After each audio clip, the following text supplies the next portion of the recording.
the Global Progressive Forum. Progressive leaders and thinkers from around the world are setting out their vision for a sustainable and equitable decade for the future. We can talk about that in our discussion here today, because if you're not engaging, then no one's listening.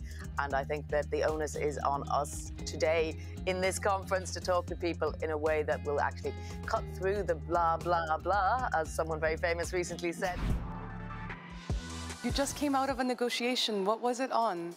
Today we were talking about the very relevant e-privacy regulation, meaning protecting confidentiality of all our communications.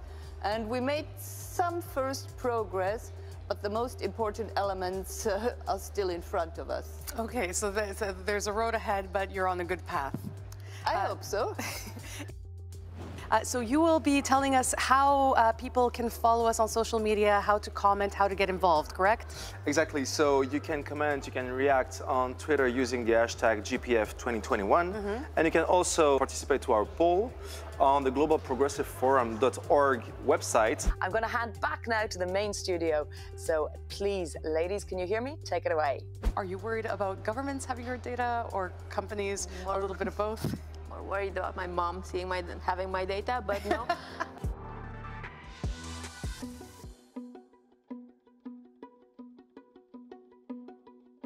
That is my privilege to tell you that Myrtle Witboy is the winner of this special award. She has been spearheading the fight against injustice and the neglect of domestic workers in South Africa and far beyond. Over 100 million people are already being pushed into extreme poverty. Our job as policymakers is to make sure that inequality at birth does not mean a lifetime of inequality. The society as a whole has to take care of those that might be left behind. This cannot be a society for the few. We are already seeing that happening too much.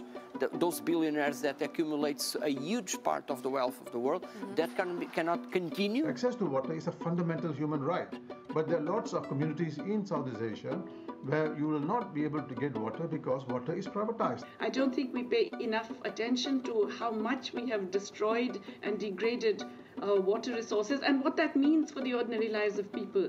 Women have to walk double the amount of time, sometimes as much as 8 hours a day to collect water in some parts of India. We must stop that. I'm not saying tone it down, we must stop it. The democratic space around the world is shrinking. Slavery is back, and we, from the unassuming consumer to the brands, fashion brands, solar industry, cotton, tomato, all the industries are implicated in this.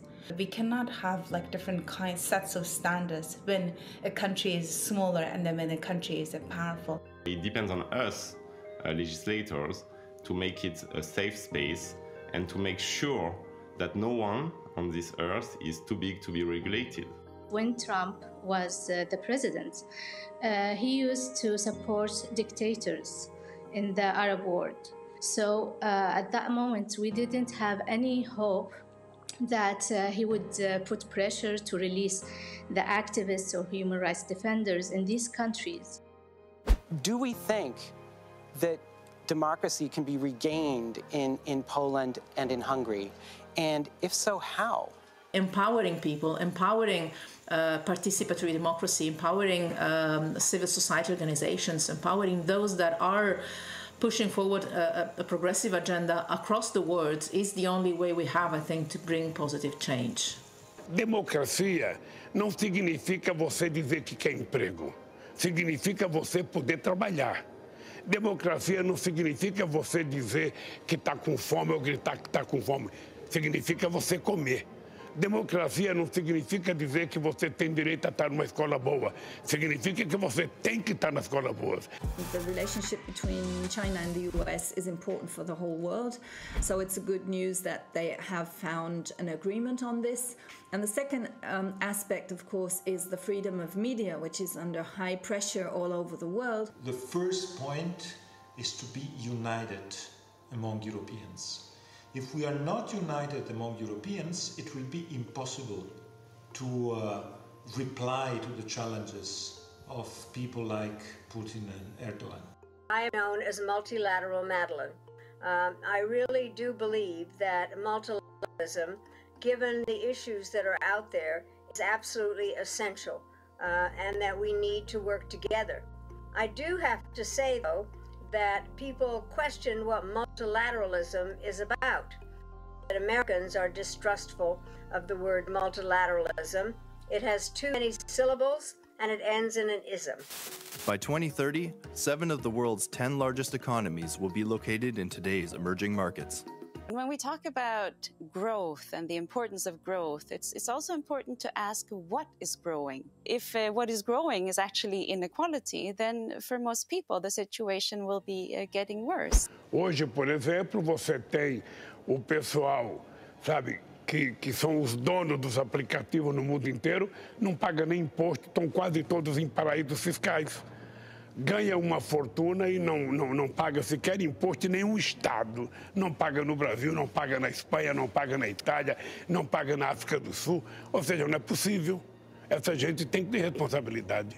We cannot just give this money to the multinational companies and just to enrich and increase their profits. This time, we need to make sure that this money is invested to create quality jobs everywhere. Ensure that fundamental labor and human rights standards are included in all trade agreements. You have a few pictures that illustrate the last year we've all passed.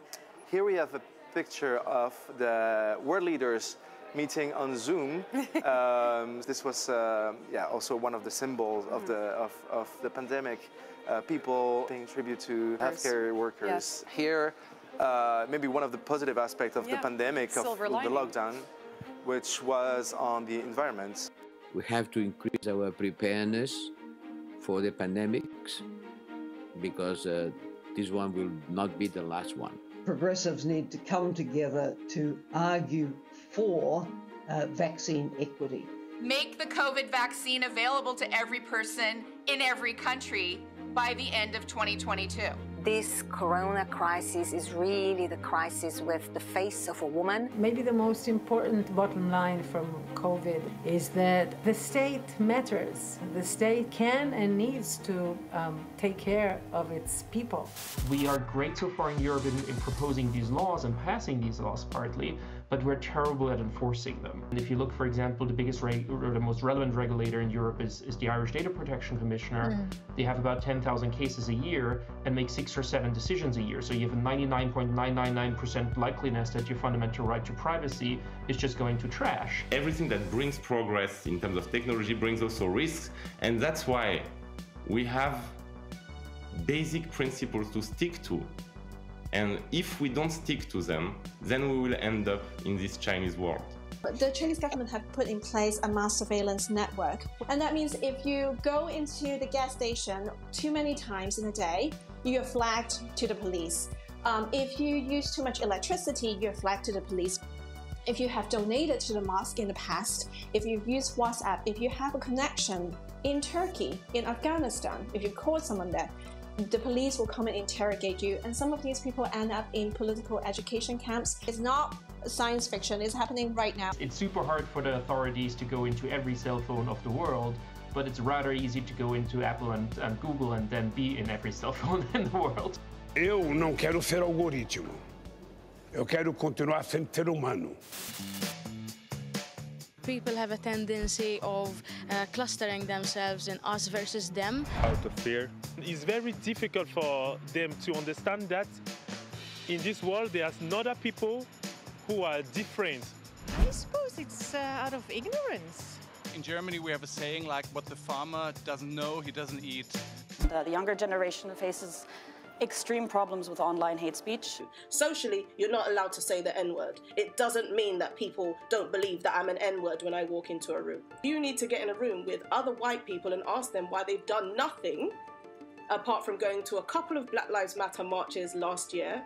They may have spoken to some Roma people, and they may have one gay friend that they like. Outside of that, nothing changes.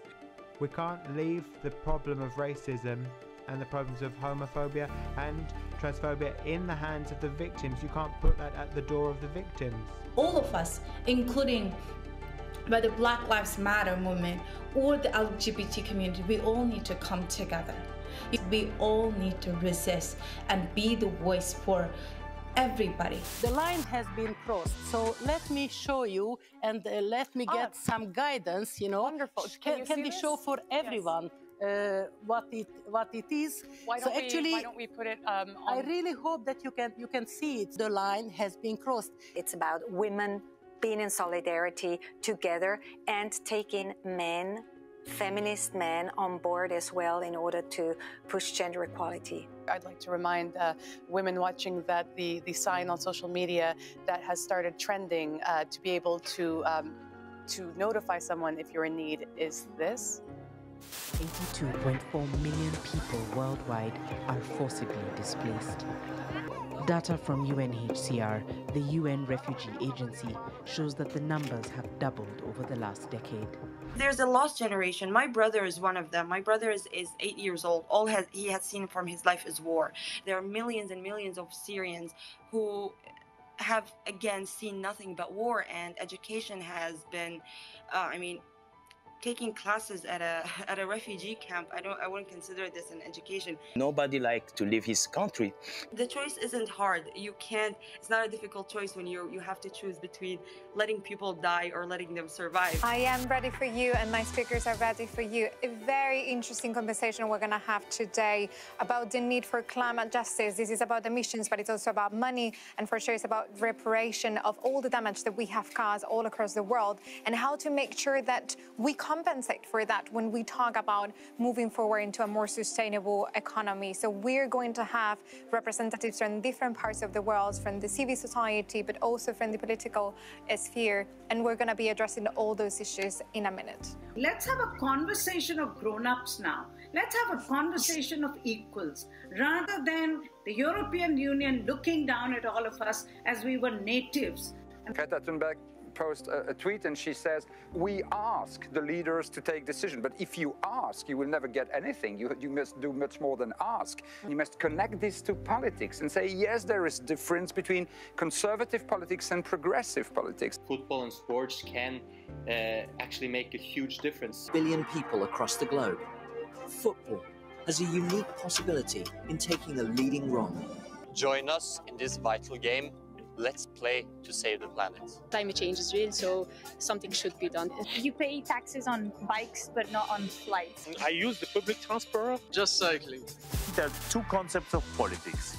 The one is solving problems, delivering answers on the questions of our society, and the other one is simply about brutal power.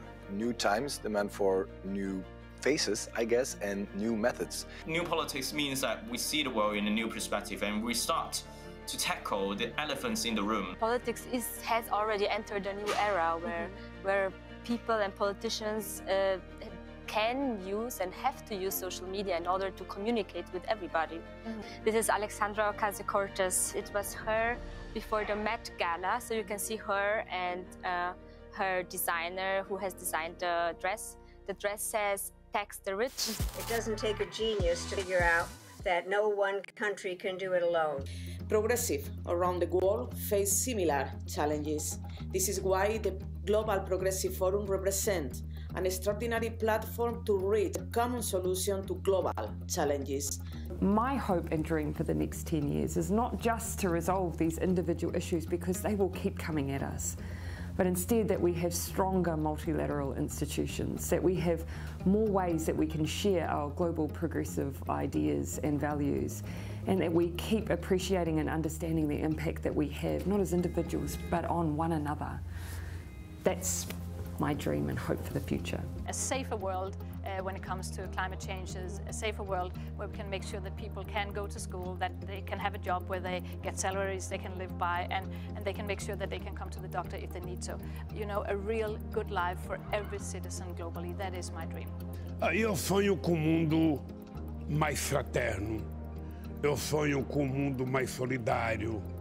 Eu sonho com mundo onde prevaleça o amor e não o ódio, onde prevaleça a paz e não a guerra.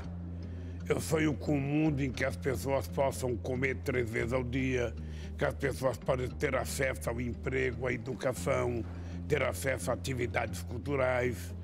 Ou seja, eu sonho com um mundo em que todos possam viver com dignidade. The dream is never only a dream, it is the first step into a better future. Let's never give up, because maybe it takes time to get a change, but it's always worth to go in that direction. So thanks a lot for the opportunity. Ou seja, ser progressista é falar um pouco com o coração e um pouco com a razão. Ser progressista é ser solidário, ser fraterno, falar mais em amor, menos em ódio e mais em paz.